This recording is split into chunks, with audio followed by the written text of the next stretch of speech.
Can I shake your hand? You sure can. You got my vote. Thank you. And it's I am here. They're good. Lieutenant Governor and I are going there right after our press conference. Where are they? Right there. Right there. Okay. All right. Hey, it's good to see you. What's it called? The apple egg roll. Apple egg roll. Okay. Well, good morning. We're having a little trouble getting started here because I wanted to find out where the apple egg roll is located, and we are so close. So I need to check that off my list as well. It's number one fair food. So the Lieutenant Governor and I are heading there just as soon as we're done. And isn't that just reflective of all the great things going on at the Iowa State Fair? Thank you for joining us this morning, and I am so happy to be joined by Sandy Erick, the chair of the Iowa Rural Development Council and the leader of Iowa's Farm Bureau Renew Rural Iowa program.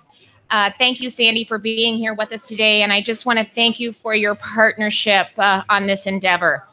I also like to thank Farm Bureau for hosting us here today at the Farm Bureau Park, and there's not a better place than the Iowa State Fair to talk about rural Iowa. You've heard me say over and over that I believe that Iowa is like one big small town, and nowhere is that more true than at the Iowa State Fair.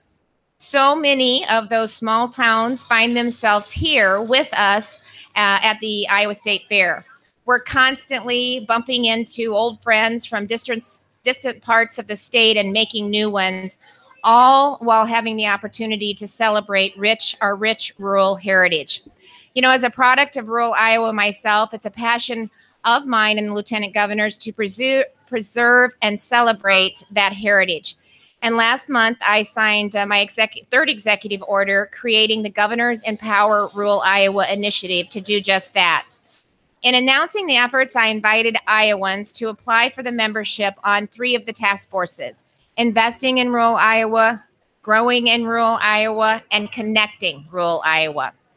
So even with a relatively short application window, we had almost 180 applicants from all walks of life, from all corners of the state. And I am very thankful to the task force members that I'm appointing today. They're solutions-oriented, experienced, and passionate about rural Iowa. For example, Connecting Rural Iowa Task Force member Holly McCormick of Harper's Ferry stated in her application, "I know the great things rural Iowa has to offer.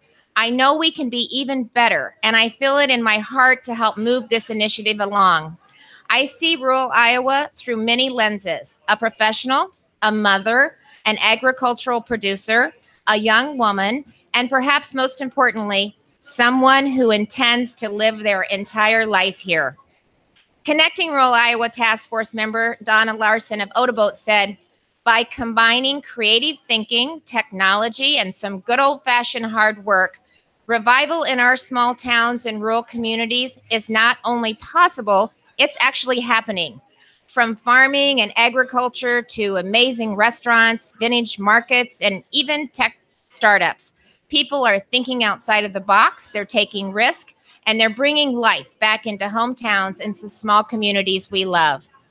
Investing in Rural Iowa Task Force member Shannon Erb of Decatur County Development Corporation said, "I know the value of community in rural Iowa and the great relationships that form between residents who choose to live in small communities.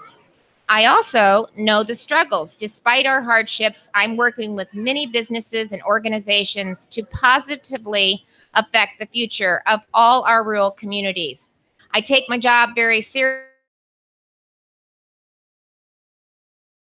by rural communities I serve and rural communities across the state of Iowa."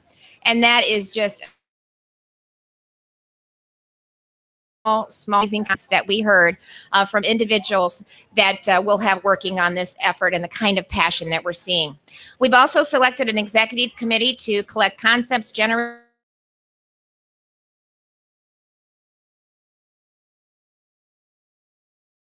committee members include the following. On the Invest in Rural Iowa, it's Sue Cosner, David Barker, and Steve Gilbert. Grow Rural Iowa, Jim Thompson, Emily Smith, and Janae Stokesbury. Connect Rural Iowa is Dave Duncan, Christopher Ball, and Holly McCormick.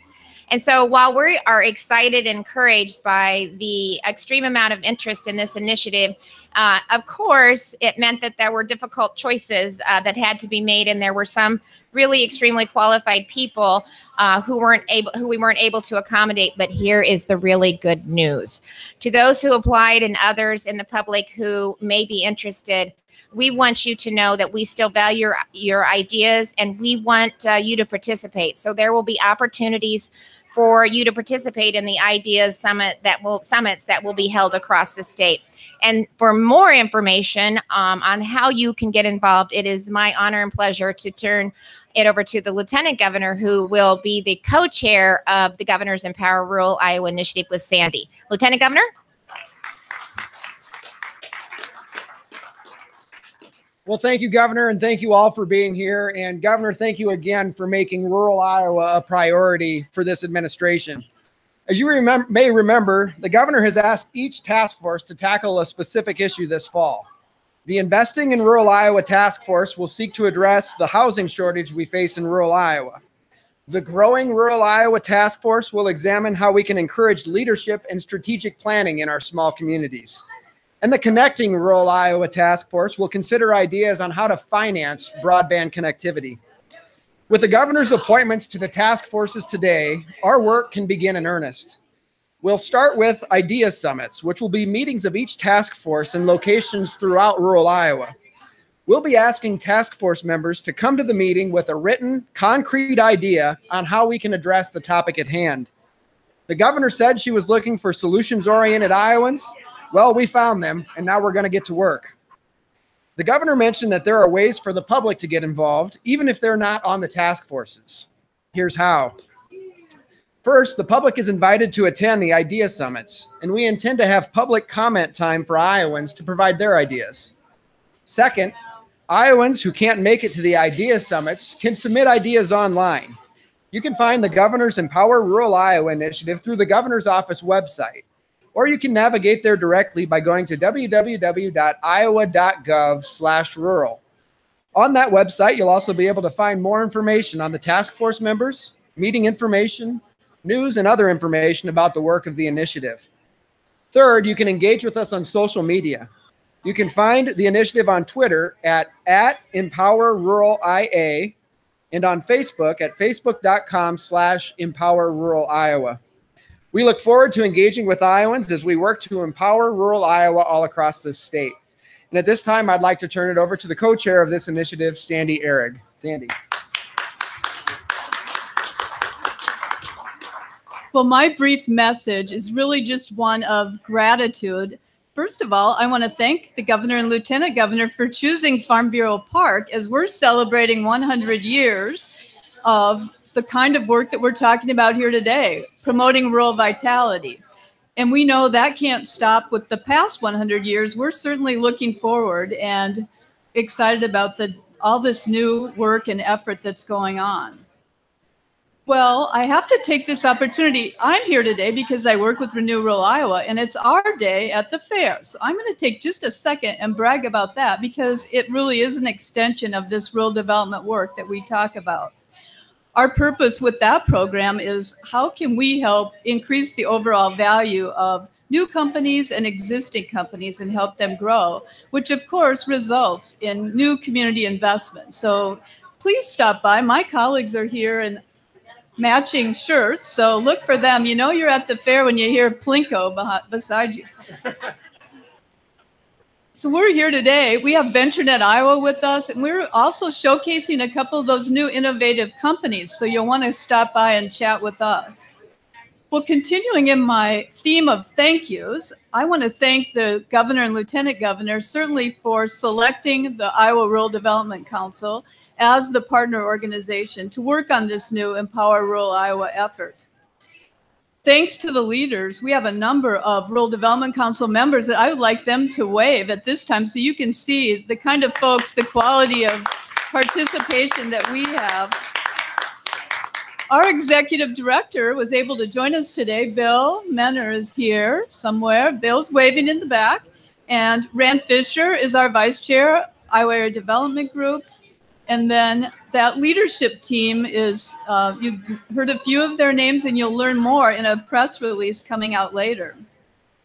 Which takes me to my final thanks, which is for certainly accepting all those nominations and going through this rigorous selection process so quickly. We're really operating on real-time information today.